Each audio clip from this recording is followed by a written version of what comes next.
Vineesh ഫോഗോട്ടിന് Olympics മെഡലിലെന്ന സൂചന. വെള്ളി മെഡലിന് അർഹതയുണ്ടെന്ന വിനീഷിന്റെ appeal അന്താരാഷ്ട്ര കായിക കോടതി തള്ളിയെന്ന റിപ്പോർട്ടാണ് പുറത്തുവരുന്നത്. നന്ദു വിനോബൻ ചേരുന്നുണ്ട് സ്പോർട്സ് ഡെസ്കിൽ നിന്നും. നന്ദു, ഇത് പ്രതീക്ഷിച്ചതാണ്. ഇന്നലെ രാത്രി 9:30 വിധി വരുമെന്ന് നമ്മളെല്ലാവരും കാത്തിരുന്നു. ഓരോ ദിവസവും ഈ അപ്പീൽ പരിഗണിക്കുന്ന ദിവസം മാറ്റിവെച്ച് ഇന്നതാ അവസാനമായി ഏറ്റവും ഒടുവിലായി അത് തള്ളിയെന്ന ഒരു നിരാശാജനകമായ റിപ്പോർട്ടാണ് പുറത്തേക്ക് വരുന്നത്. നമ്മളിത് പ്രതീക്ഷിച്ചതാണ് എങ്കിൽ പോലും. തീർച്ചയായിട്ടും വിനിഷ, ഇപ്പോൾ ഈ ഔദ്യോഗിക പ്രഖ്യാപനം വന്നിട്ടില്ലെങ്കിൽ കൂടി അത്തരം സൂചനകൾ നമുക്ക് ഈ ഉന്നത വൃത്തങ്ങളിൽ നിന്നും ലഭിക്കുന്നുണ്ട്. ഇപ്പോൾ നിലവിലൊരു ഒറ്റവരി പ്രഖ്യാപനം മാത്രം, ഒറ്റവരി അറിയിപ്പ് മാത്രമാണ് നമുക്ക് ലഭിച്ചത്. വിനീഷ് ഫോഗട്ടിന് മെഡൽ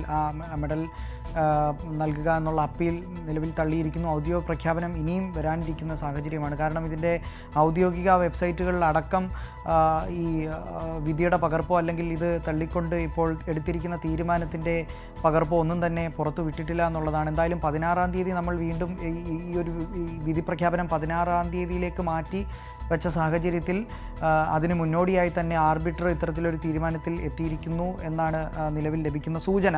എങ്കിലും ഇൻ്റർനാഷണൽ ഒളിമ്പിക് അസോസിയേഷനും അതോടൊപ്പം വിനേഷ് ഫോഗട്ടിൻ്റെ അഭിഭാഷകരും ഒക്കെയായി ഇനി അവരുടെ ഭാഗത്തു നിന്നൊക്കെ ഇനി ഔദ്യോഗികമായ പ്രതികരണം കൂടി വരേണ്ടതാണ്. എന്തായാലും ഹരീഷ് സാൽവെ അടക്കമുള്ള അഭിഭാഷകർ വിനേഷിനായി നല്ല രീതിയിൽ തന്നെയാണ് കോടതിയിൽ വാദിച്ചത്. കാരണം നമുക്കറിയാം ഒരുപാട് സ്ട്രഗിൾ എടുത്തിരുന്നു നിലവിൽ ഈ ഒരു വെയിറ്റ് കുറയ്ക്കുന്നതിനൊക്കെ ആയിട്ട്. പക്ഷേ നിർഭാഗ്യവശാൽ ഈ ഫൈനൽ മത്സരത്തിന് തൊട്ടു മുൻപാണ് ഇത്തരത്തിൽ 100 ഗ്രാം കൂടി എന്നുള്ളൊരു കണ്ടെത്തലിലേക്ക് എത്തുന്നതും തുടർന്ന് ആ യോഗ്യതയിലേക്കൊക്കെ പോകുന്നത്.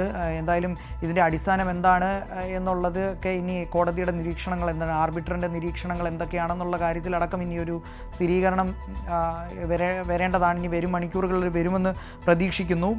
ആദ്യം മുതൽക്ക് തന്നെ ഈ അപ്പീൽ നിലനിൽക്കുമോ എന്നുള്ള ഒരു സാധ്യത നിലനിൽക്കില്ല എന്ന് തന്നെയായിരുന്നു പൊതുവിലുണ്ടായിരുന്ന ഒരു അഭിപ്രായം. കാരണം ആദ്യം മുതൽക്ക് തന്നെ ഈ വേൾഡ് ഇൻ്റർനാഷണൽ റെസ്ലിംഗ് ഫെഡറേഷൻ അടക്കമുള്ള ആളുകൾ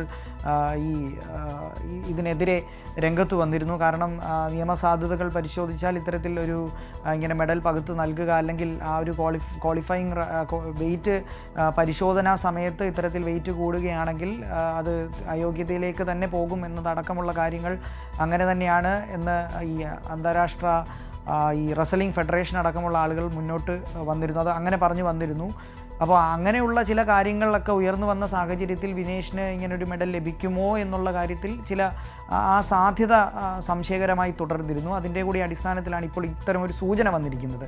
എന്തായാലും വരും മണിക്കൂറുകളിൽ ഇതുമായി ബന്ധപ്പെട്ട കൂടുതൽ വിവരങ്ങൾ കോർട്ട് ഓഫ് ആർബിട്രേഷൻ ഫോർ സ്പോർട്സിൻ്റെ ഔദ്യോഗിക വെബ്സൈറ്റുകളിലും പിന്നെ മറ്റ് ഔദ്യോഗിക വൃത്തങ്ങളിൽ നിന്നും തന്നെ ലഭിക്കും എന്ന് തന്നെയാണ് മനസ്സിലാക്കുന്നത്. ശരി, നന്ദു പറഞ്ഞത് ശരിയാണ്. പക്ഷേ കൂടുതലൊന്നും നമ്മൾ പ്രതീക്ഷിക്കുന്നില്ല. കാരണം കിട്ടേണ്ട ഒരു പിന്തുണ രാജ്യത്തിൻ്റെ ഭാഗത്തുനിന്ന് വിനേഷിന് കിട്ടിയിട്ടില്ല. ഇനി അത് കിട്ടാൻ പോകുന്നുമില്ല. കാരണം ഇടപെടേണ്ട സമയമൊക്കെ കഴിഞ്ഞിരിക്കുന്നു.